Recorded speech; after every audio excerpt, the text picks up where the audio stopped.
Morning. Good morning. Morning. And good morning to the people online. This Easter morning, some of us celebrate it and some of us don't.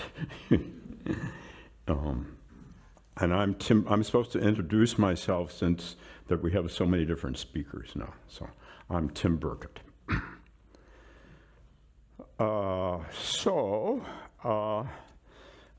Today I'm going to talk about letting go of shame and appreciating our mistakes. I just went back this last week and looked at my last two books. And in my book before last, which was Zen in the Age of Anxiety, I talked some about letting go of shame. And in my last book, Enlightenment is an Accident, I talked about the wonderful virtue of making mistakes. So I'm pairing them today, and I'm going to elaborate on them. I'm not just doing what I did back then. So Annie Lamott says, the mind is a dangerous neighborhood. She tries to never go there alone. Failure, rejection. We develop the belief that we're bad, that we're unlovable. And after one failure, one rejection after another, we develop that belief.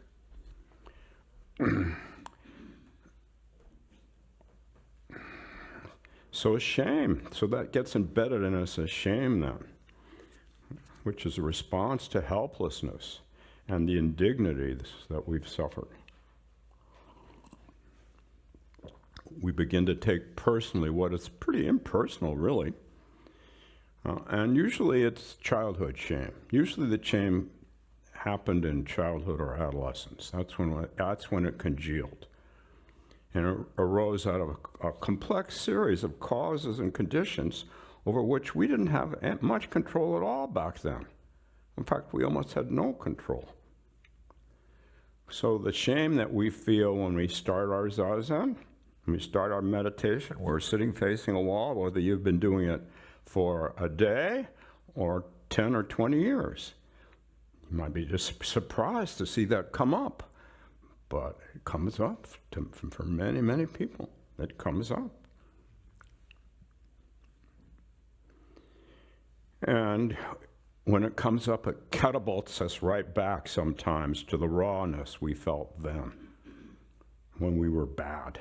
And we may feel off balance. We may feel unworthy. We may want to hide, right?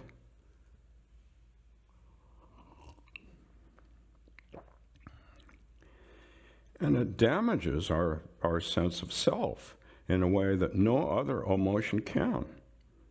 We feel flawed, we feel unworthy, we feel worthless, on and on and on.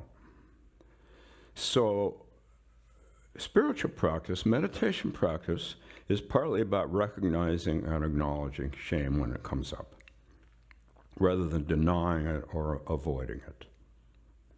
When we start to feel depleted, inferior, not good enough, defective, unlovable, shame may be kicking in. It's likely kicking in. We can recognize its energy. But often we put up a wall of shame denial to protect ourselves, refusing to acknowledge our mistakes, being hypercritical of others, dumping on ourselves or others. The more we need to be perfect, the more likely we're driven by the energy of shame, right?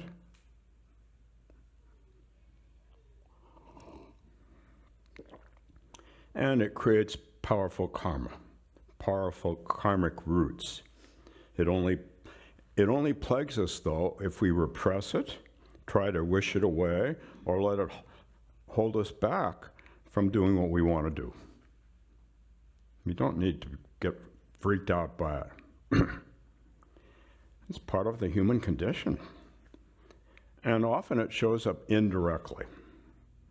Withdrawal, disengagement, because I don't want to be hurt anymore. Or enmeshment, going along to get along, because I don't want to be hurt anymore. Over time, we create neural pathways and circuits that create our expectations and our habitual responses based on our memories.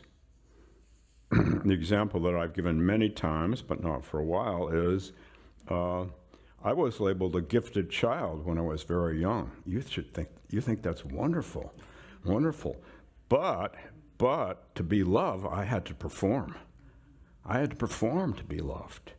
And once I got a bad report card in the 8th grade, and I was so ashamed that I rode my bike to the hotel in my hometown and climbed up to the top floor, and I was going to jump off. I didn't. I looked down, I thought, yikes. No, I don't think so. I don't think so. But it's toxic when the innate yearning to connect and belong, to be seen, to be unconditionally loved, isn't met positively. Too often, we're criticized, we're judged, we're humiliated for those longings, but we all have those longings. We all have them.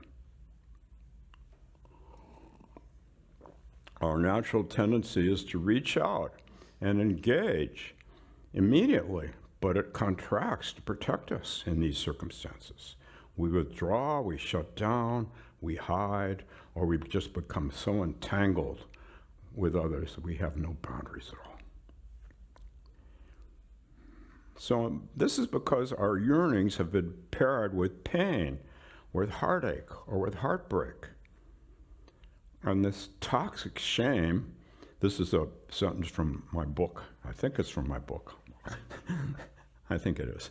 Toxic shame curls the once hopeful, now wounded child inside up into a ball of pain and hurt. It curls us up, the child inside, up into a ball of pain and hurt. We hide in a defensive posture. Fetal posture protects us against further rejection and humiliation.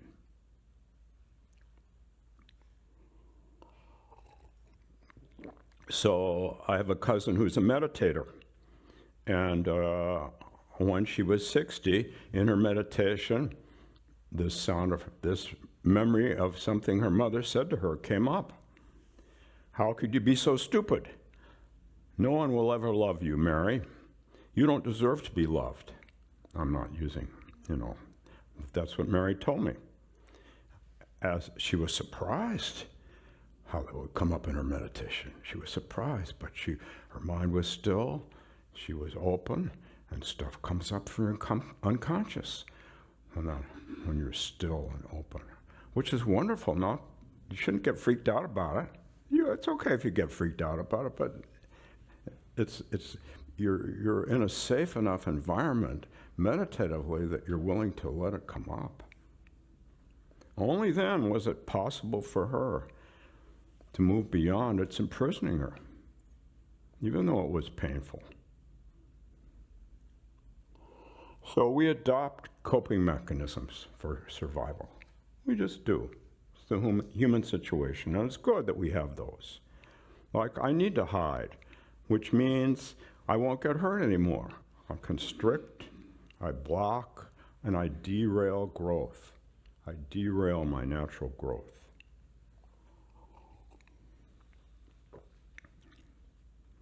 And my coping mechanisms become repeated and repeated, reinforcing themselves, strengthening the synaptic connections between the pain memory and the current experiences.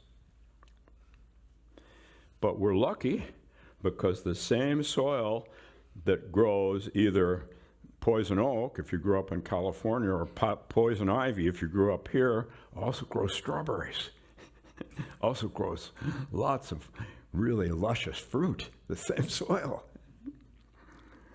When we gently draw our attention inward and shine the light of our kindness, of our gentle, non-judgmental awareness on the feeling of feeling tone of shame, it heals the wounds. It heals the wounds. Research suggests that the brain's capacity to grow new neurons and make new synaptic connections lasts until we die. Well, I'm nearly 82 in a week and a half. I can still grow new neural connections. Woo-hoo. Pretty cool. Pretty cool.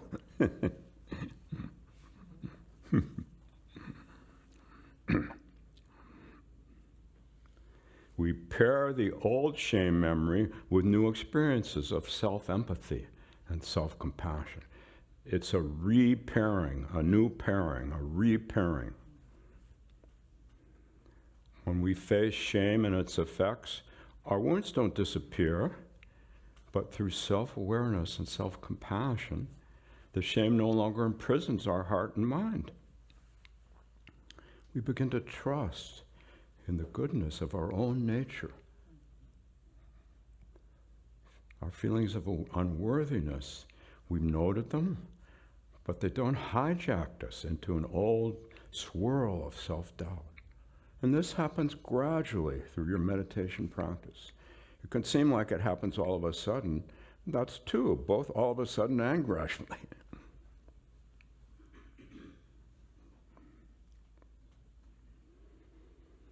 So we soothe ourselves with deep self-compassion and acceptance. And shame then is just another memory, just another memory, just another movie passing on the screen.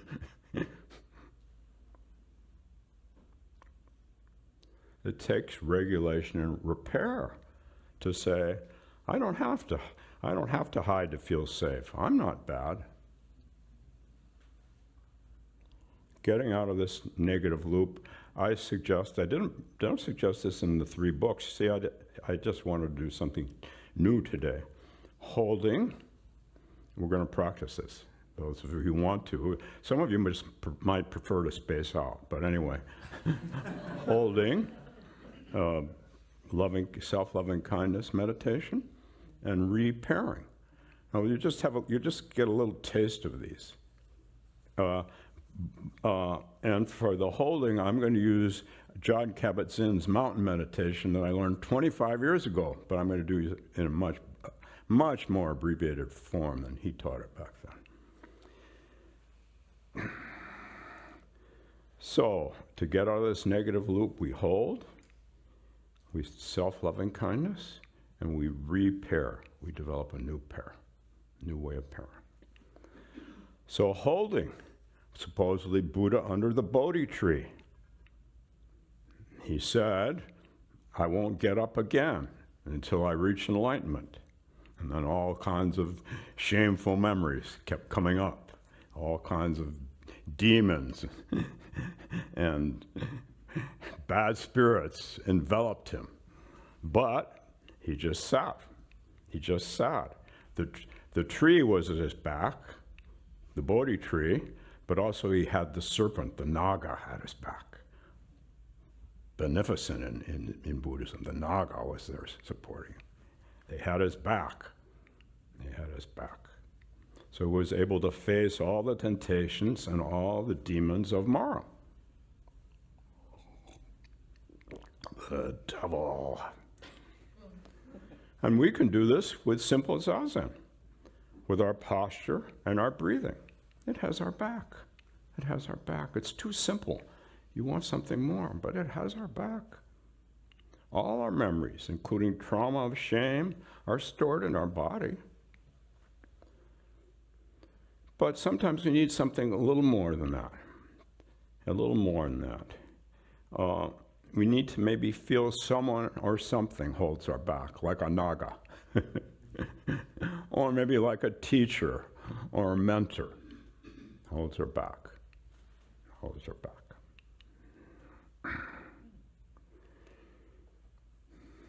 And Katagiri Roshi, the founder of this Zen Center, used to talk about when he was a teacher in San Francisco, and he was assistant teacher. He'd just come over, and how much pain he was in.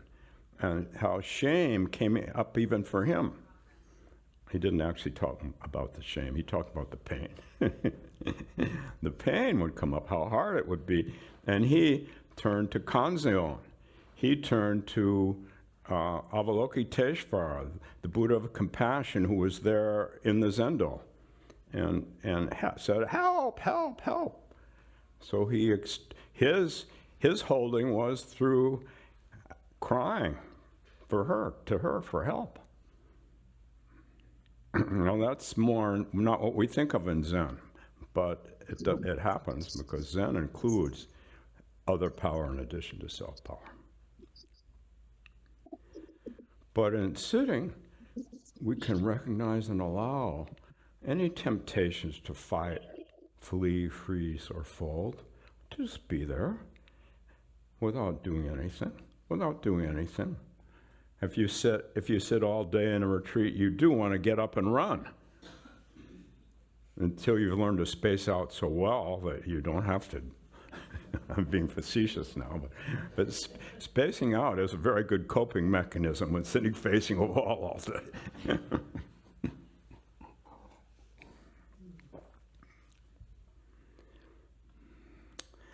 And if necessary, we can, if they keep the thought, the bad feeling, the negative feeling, I'm not okay, keeps coming up, we can ask, what's going on?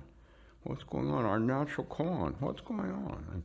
And often some memory will come up, some memory. And then self-loving kindness, which I'm not going to talk about. That's metta, M-E-T-T-A. We're just practicing it a little bit. And finally, repairing. This is neuroplasticity. Isn't that wonderful that there's neuroplasticity? This research has only been done in the last 20 years, that they've discovered that there's neuroplasticity, that we can grow new neurons and new synaptic connections at any time. And repairing is the moment of brain change, according to the research. But it takes a while, it takes a while, it takes a while. When the old experience or memory of shame comes up, we repair it. Self-empathy and self-compassion, a new pairing. Self-empathy, self-compassion. These two neural sets of experience begin firing together. They wire together, and there's a new circuity.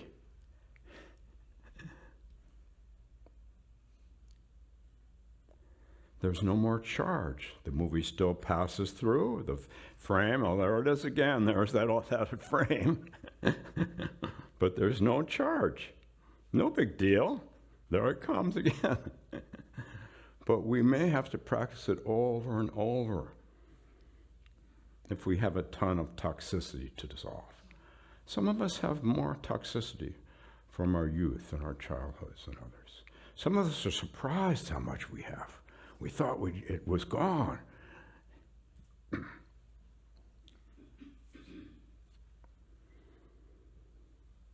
So now we're going to do a meditation, 10 to 15 minutes of meditation with your eyes closed.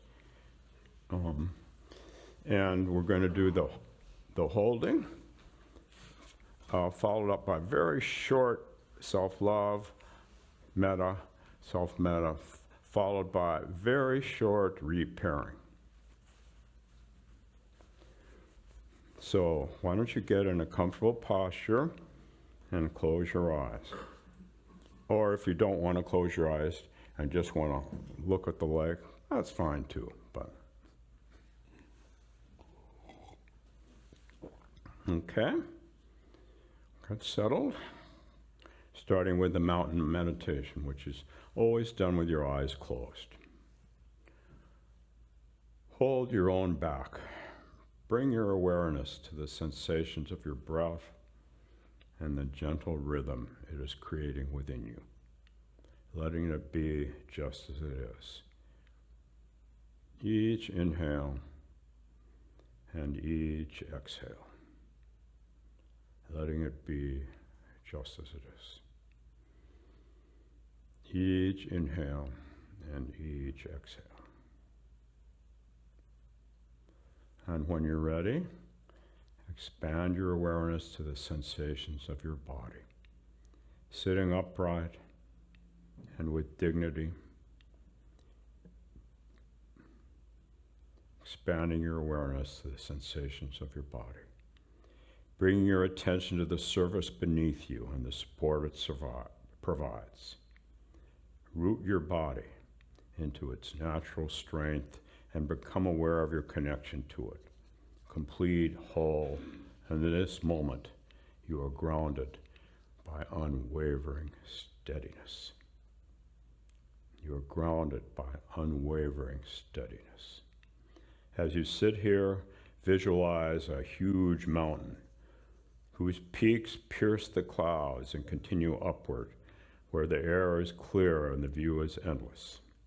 A mountain with slopes that are both jagged and gentle, supported by a vast foundation rooted deep in the bedrock of the earth. This mountain is a monument to all that is solid, grand, unmoving, and beautiful.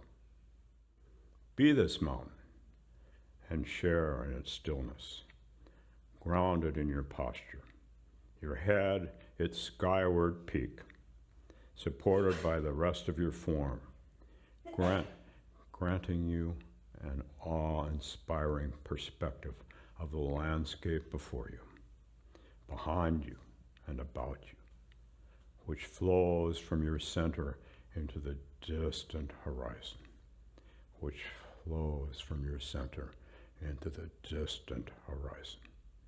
Be this mountain and take on its stability as your own, from the top of your crown, down your neck, and into the balance of your shoulders, like cliffs descending into your arms and forearms, and coming to rest in the valley of your hands. Like cliffs descending into your arms and forearms, and coming to rest in the valley of your hands. Be the mountain, with your feet, legs, and hips, its base, solid and rooted beneath you, a foundation extending up your spine and arising from your abdomen, a core of stability. Be the mountain. The rhythm of your breath is all that moves you. A living mountain, alive and aware, yet unwavering in inner stillness, completely being what you are, beyond words and thought, a centered, grounded, immovable presence. Be the mountain, who may be called beautiful and inspiring, and dark and ominous, and it is all of those things and more. Be the mountain, which sits and sees how night follows day and back again, which knows the sun by the warmth it brings on rising, and the stars by the way they show in a darkened sky.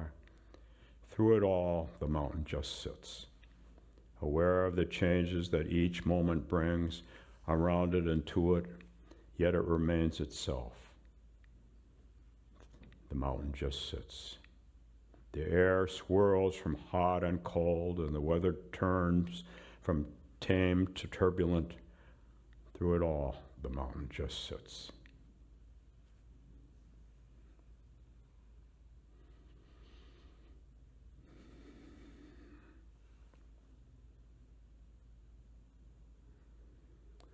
Now, retaining your mountain steadiness, let's do a short self-loving kindness practice.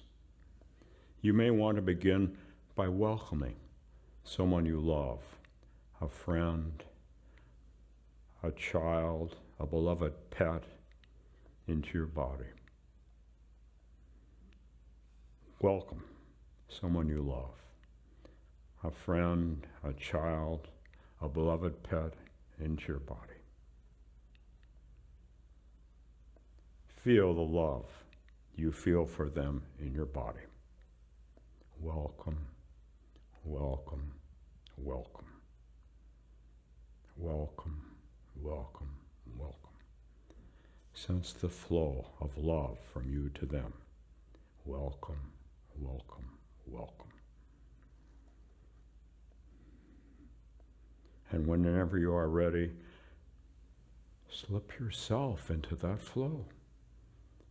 Whenever you're ready, slip yourself into that flow of welcoming love for them.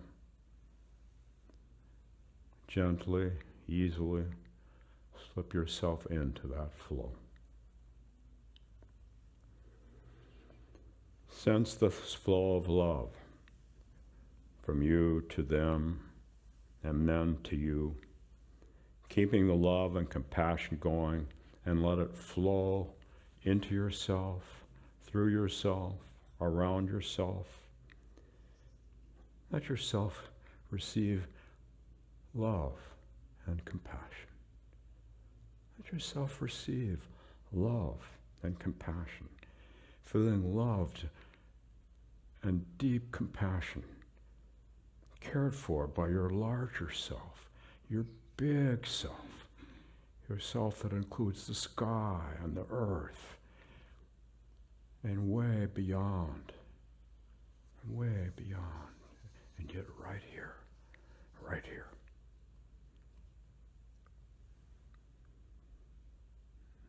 And now be quiet just for a minute while you just enjoy feeling the compassion and the love flowing through you and your friend or animal or whomever. Join together, join together.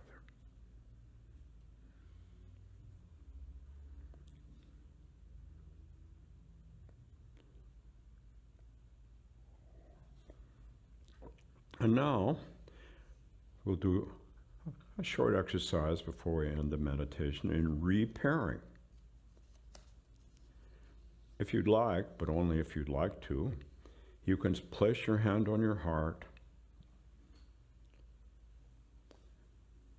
Now, when you're ready, breathe deeply.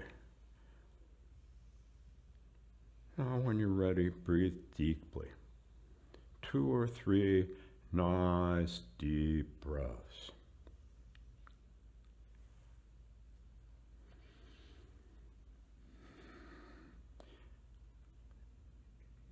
And when you're ready, evoke a memory of being loved. I don't know if it was a long time ago or just very recently. I don't know if it was by an animal or a person. But you can find that memory within you. We all have those memories of being deeply and unconditionally loved. We all have those. Evoke that memory. Evoke that memory. And just sit with it. And just enjoy it, appreciate it.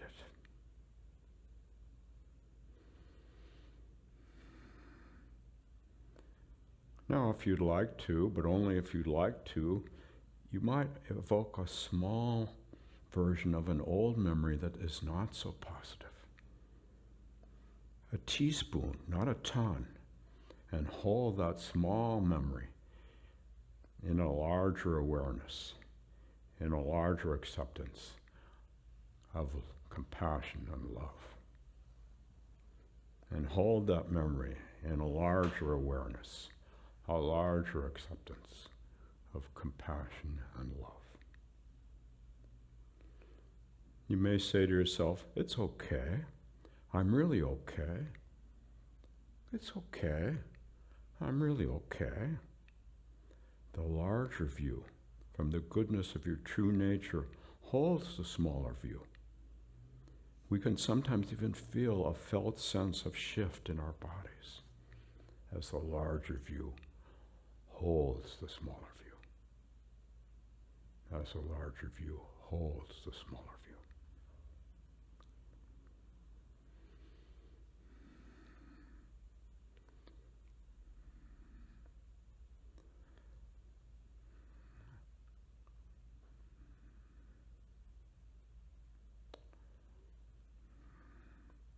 And in another minute, I'll ring the voice bell and end the meditation.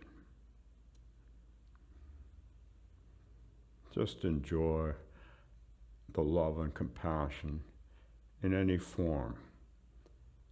And if that memory that's not so positive wants to fade away, let it fade away.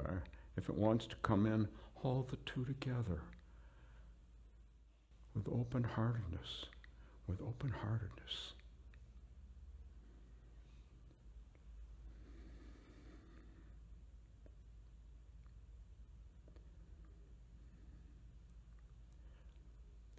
Gong.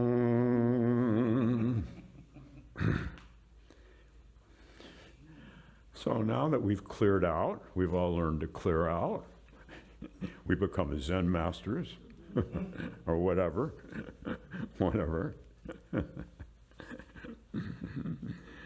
and we've learned to clear out, and we feel okay.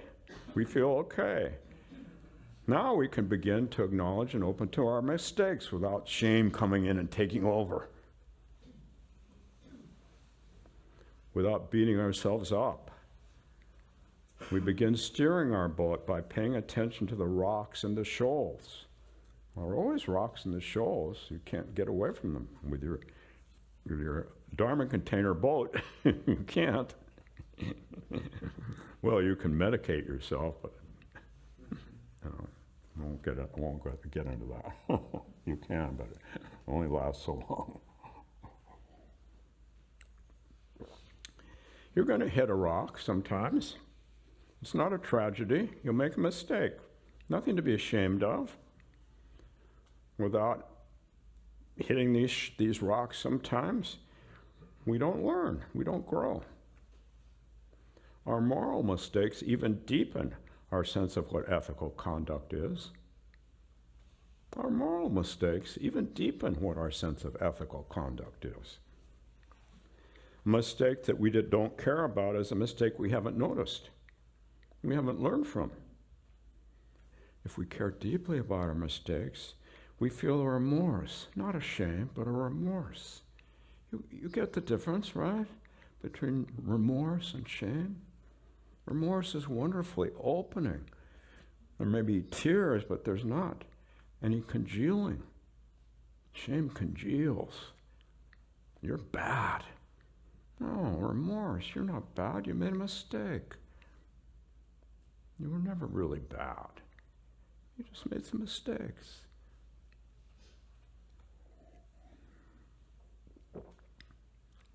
As our mind fixates on some idea of perfection, we lose our natural flexibility. We become brittle. But we have the capacity to just relax into our lives, on and off the cushion. On Easter Sunday and the Monday after Christ arises.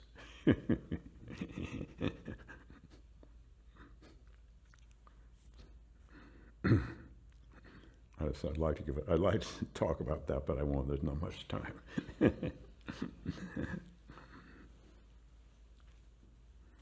As our mind fixates, we become brittle.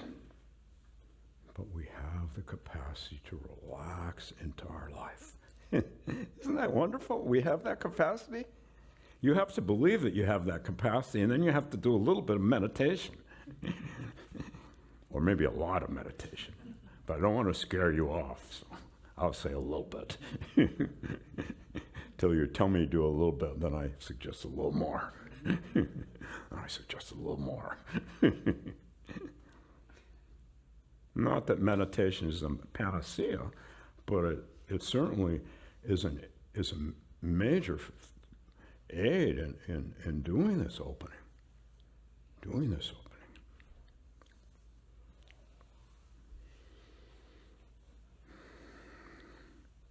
And we see with clarity.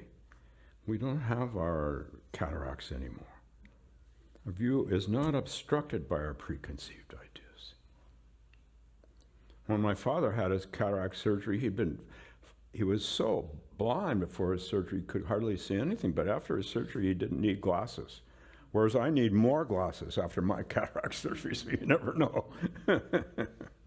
You never know. But you can deal with it. You can enjoy your lives. Life is here to be enjoyed, appreciated right today. And even after Christ is risen, you can enjoy it. Because supposedly he's writing today or something. I don't know. I was not raised in a kind of religion where we learned about that stuff. Some of you were. Some of you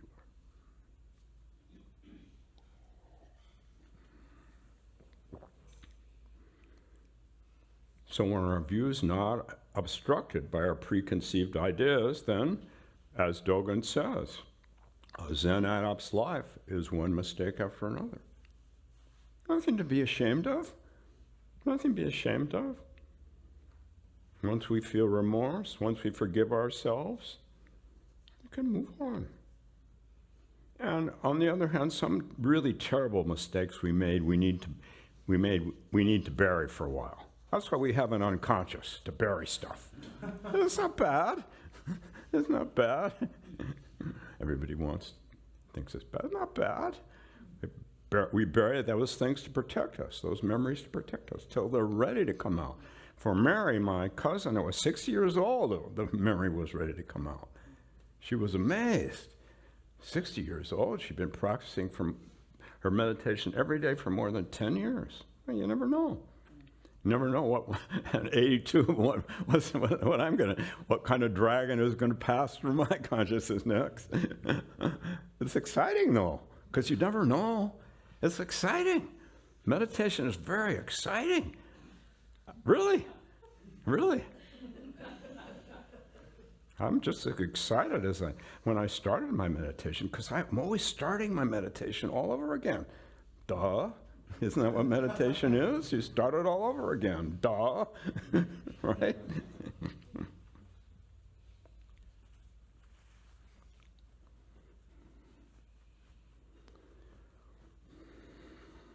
Most of the time we find a way to acknowledge, to forgive ourselves and move on. We are a little wiser, a little clearer about what's going on and what we need to watch out for. Our mistakes are painful, not only because they make us feel bad, but because they have consequences. As responsible people, we want to accept those consequences and not try to escape. When we make a mistake, we admit it, not only to ourselves, but to others, apologizing and making all possible amends. We also resolve not to make the same mistake again. How many times have I done that? And how many times have I made the same mistake again? Yikes. Yikes. But we do take steps in our lives to not make it again. And if we make the same mistake over and over again, often it means we haven't really owned the mistake. We haven't been truly aware of it and forgiven ourselves for it and so been changed by it. Now, often that's the case. Forgiveness for our mistakes is always possible once we start to pay attention.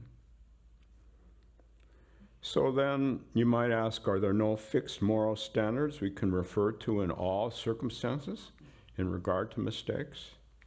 Is there no moral compass when we're making a mistake?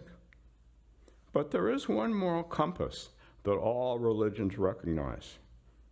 And the needle of that compass is kindness. Simple human kindness. The Dalai Lama, who says, my religion is kindness. He has said that many times. My religion is kindness. Oh, in Tibetan Buddhism, there's all this stuff. You think we have a lot of stuff. Do Tibetan practice, but for the Dalai Lama, my religion is kindness. Kindness for our mistakes, for our shame, for other people's mistakes, for their shame. And in Zen, in Soto Zen, precepts are a way that we think about kindness. Precepts in the Old Testament, the Ten Commandments, Christianity, the Ten Commandments. But all of the precepts and all of the commandments report, all of them point to a sense of interconnection and love. That's what they're about, interconnection and love. So we have precepts that we do before the initiation ceremony. We have precepts, and during the initiation ceremony, precepts that we do priest ordination. And then you think you're done? No, finally when everybody gets graduated and everybody who sticks around, maybe I'm too liberal, but everybody who sticks around, I've graduated over the years. They have to stick around, though, not just stick around physically, but really stick around. Then it's the precepts again. So, the precepts, well, they're just pointers to our innate kindness. The kindness that is a product of our interconnectedness, of our intimacy with each other and the world, and our own suffering, and the suffering all around us. In these dark times, these are dark times in our culture, dark times. And we want to run away. If this were the 60s, we'd all be talking about going to Canada. But because we were going to get drafted. Now I'm talking about us old people, now we're too old to get drafted. So we're okay, but the country's not okay. It's not okay. And we have a responsibility to do something. I can't tell you what, but you have a responsibility to do something. Because the Constitution has many flaws in it, but it is based on interdependence. Read it, it's based on interdependence. It's based on an equality that comes out of interdependence, and it's being violated. I didn't really want to end on that note, but that's not in my script. But whatever.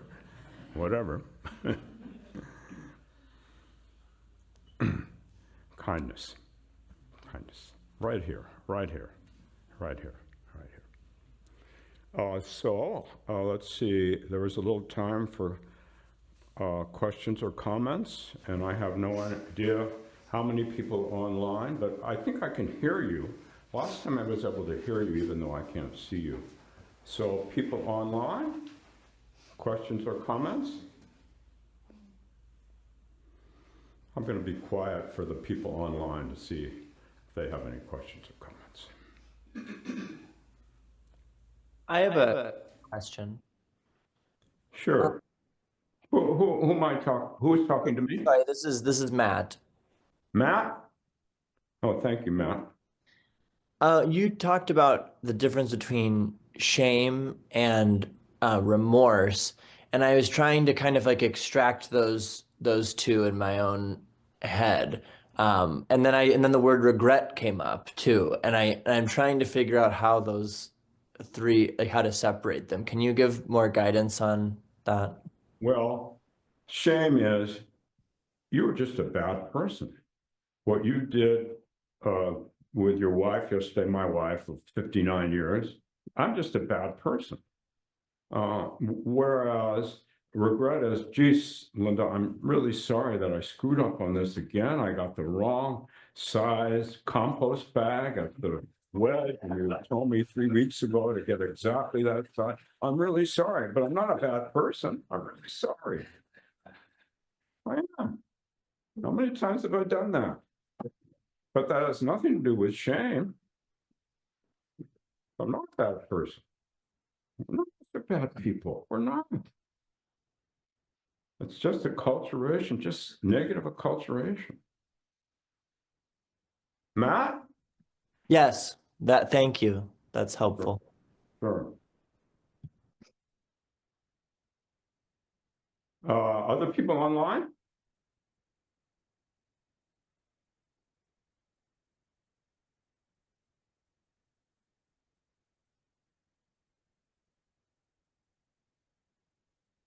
People on my left in the room? People on the left in the room? You know, when you were telling us to think of a time where we felt a lot of love, Uh-huh. I had this wonderful memory of my dog that passed away, Oh, Lulu, and I was next to her by the fire, you know, in the night. And the way she was looking at me and just sitting next to me, you know, it's just this deep, long connection. And I was even like, is she a dog? I was like,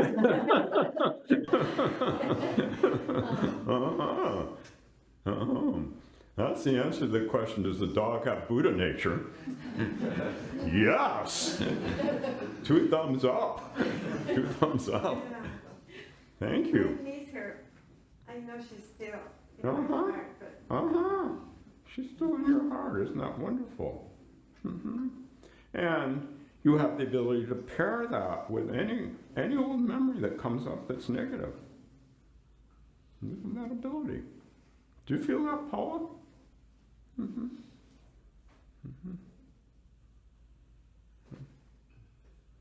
Other people on the left?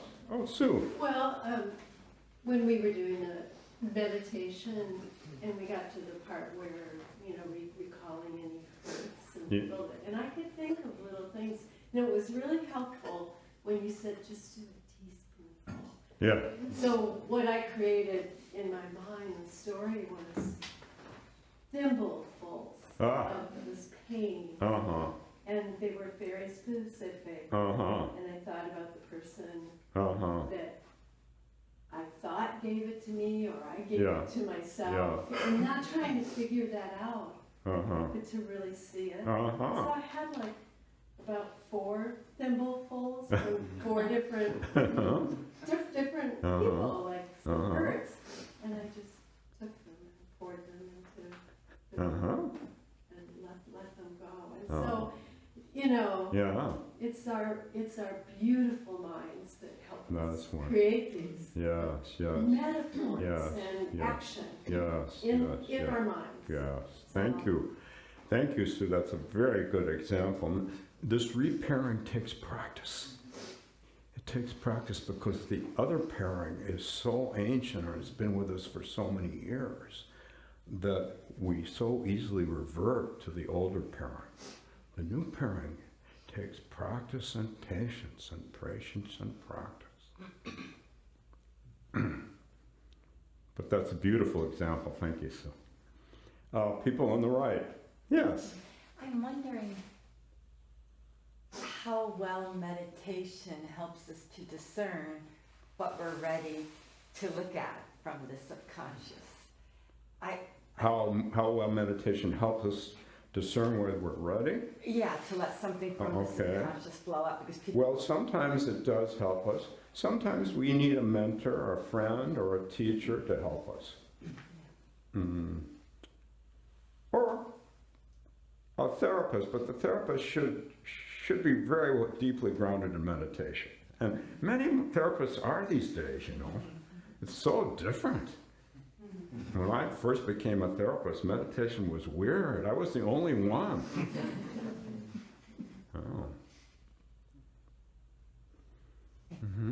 Sure. On the right? I guess. Thank you, first Sure. of all. It's very timely. In my house, the language of apology or mistake making, people aren't quite ready for that. They aren't quite ready for that. And when the idea of repair came up, not quite ready for that either. But cleaning up is okay. But what's okay? Cleaning up. Oh, cleaning up. Cleaning up is Okay. But I love the idea of thinking about repair as repairing. And I think that that's something that could be an introduction to Good. remake the action. Good. And it sounds very simple, but again, you do it over and over again with patience. And you do, the repairing occurs. It just occurs. Thank you. No. And your household isn't ready for that yet. Well, are they ready for a little loving kindness? That's a question for me, actually. Oh, question for you. Well, I found myself associating with awareness much more than. yeah. Well, and that takes a lot of effort too, because if they're not ready, you can just exhaust yourself being kind to them. and they just take advantage of it. I'm not saying that happens in your house, but it happens in many houses. Oh. Okay, on the left? I wanted to add one thing. Sure. I went to watch this movie about comedians and how they deal with anxiety at the festival. But it was just really funny because this comedian from New York, he said, I listened to this meditation talk online to help with anxiety, and he says, if you have negative thoughts, don't serve them lunch, just serve them tea. Yeah. And he said, I guess I was serving them cocaine. That's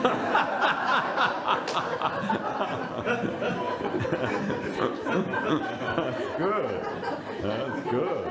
And I thought, I think I've been serving them cocaine too. You know?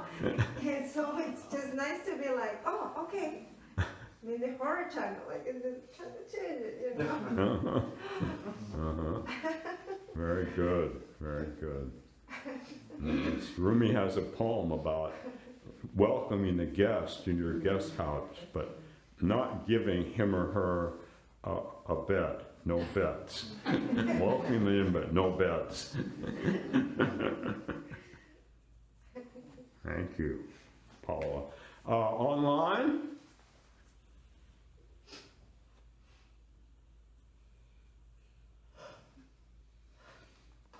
In the room?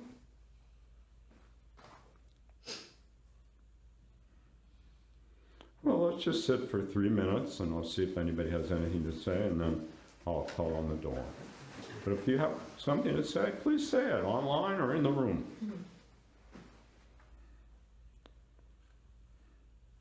Tim? Yeah. I just want to thank everyone that did work practice yesterday, because I noticed the boot shelves are all clean, the bathrooms are clean, all the boxes in the basement have been brought upstairs, so I really want to thank everyone for their kindness. You're very loving kindness to the bathroom. Loving kindness to the clutter. Rather than I gotta get rid of this. Loving kindness to it. Because when things are in order, we feel in order. When things are out of order, we feel out of order. Things are out of order nationally right now, and we feel out of order. It's natural. It's the way human beings are.